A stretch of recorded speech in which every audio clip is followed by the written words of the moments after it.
I'm Elaine Bailey. I'm a forensic psychologist in Pensacola, Florida. Forensic psychology is the intersection of psychology and the law. So it's taking everything we learn in psychology from basic sciences, the study of the mind, of people, of interactions, of psychopathology, and applying that to legal issues. There's all different branches of forensic psychology, from criminal psychology, working in legal criminal cases, to working in prisons, doing treatment or evaluation within prisons.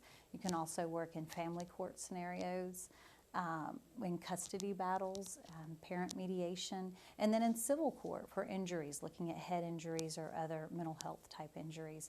My predominant focus is in criminal area.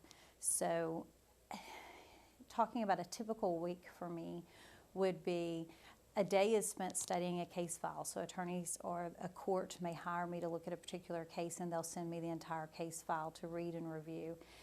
If it's in a particular area that I haven't looked at in a little while, I'll do a lit search to make sure I'm up to date on the most recent literature that's related to that case.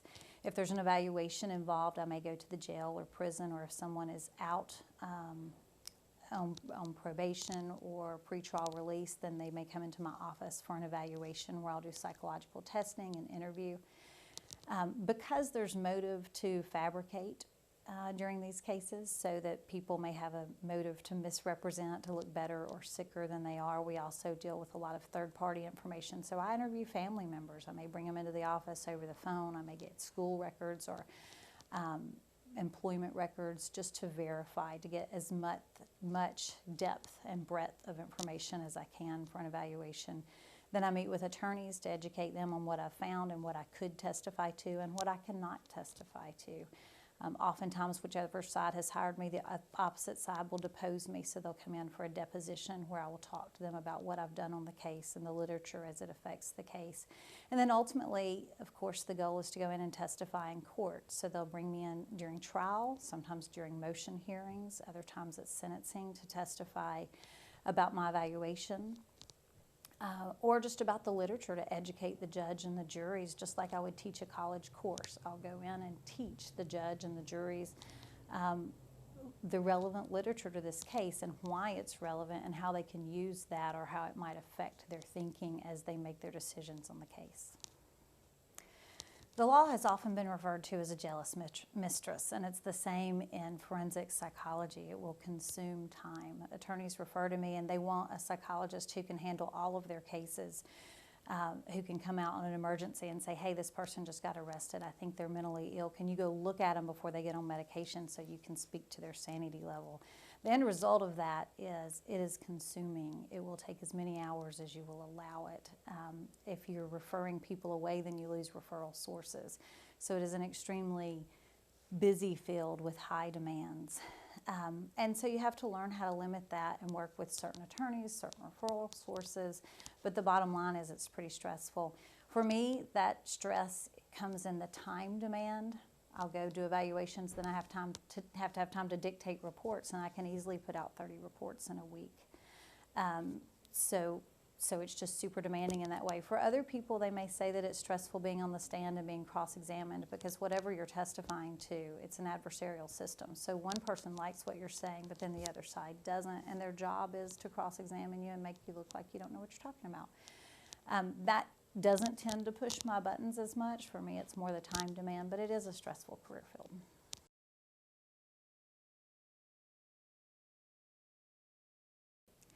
To be a forensic psychologist, you're going to want your PhD in forensic psychology or clinical psychology.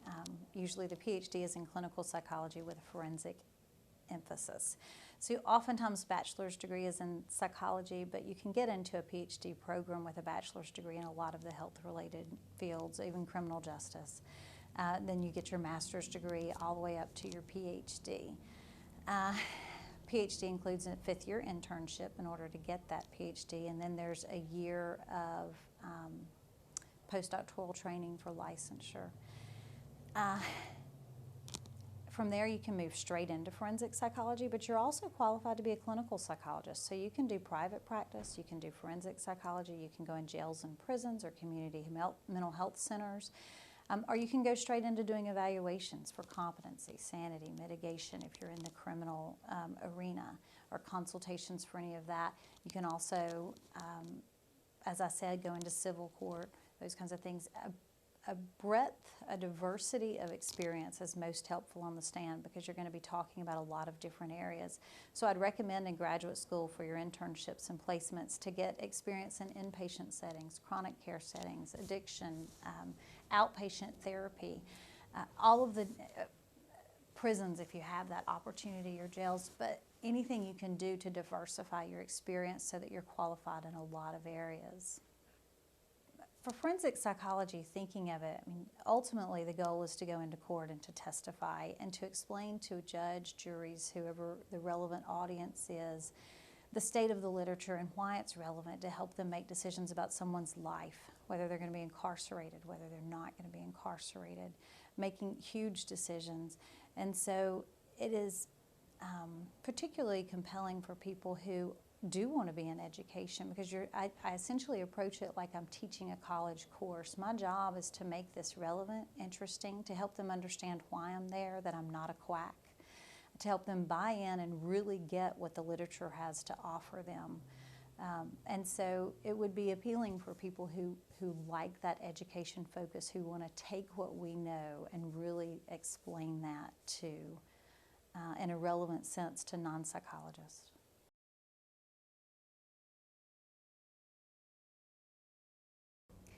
The best part of being a forensic psychologist is, I would say there's three wonderful parts. One is that things are constantly changing. There's a puzzle to be solved. Each case is different, and you're coming in and bringing what we know into that case to try to illuminate it.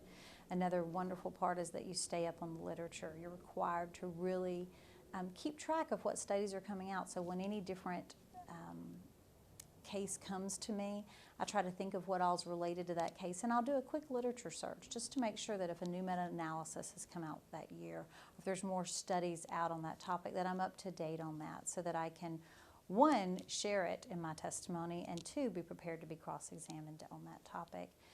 Third part would be working as part of a team. It is very cool to work with professionals who aren't psychologists. So oftentimes I'll work, there'll be 2 attorneys on a case. They'll bring in a forensic psychologist, me, a DNA specialist. They'll bring in a pathologist, a toxicologist, and a forensic data analyst who'll look at cell phone messages, open up cell phones and computers.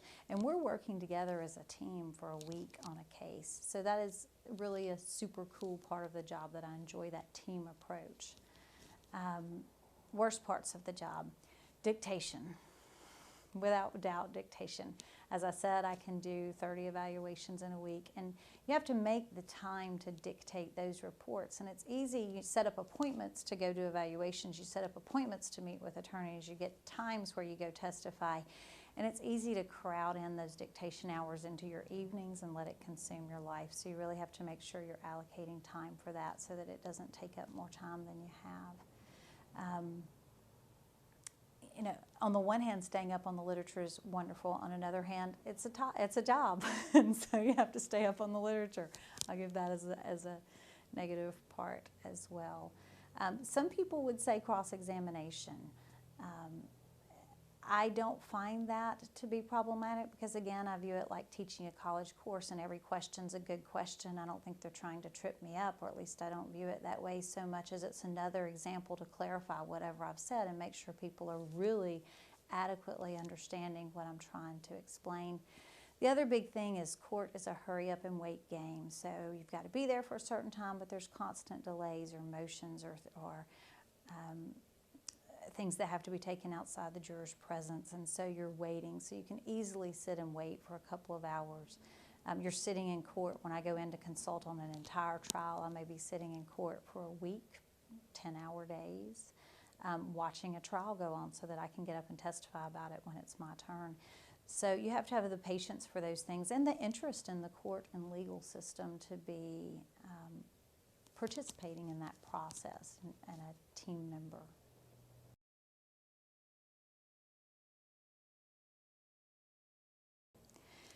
To be a forensic psychologist, the end goal is to get that PhD. That's the degree that you have to have. So it starts back on your bachelor's degree. You got to make good grades.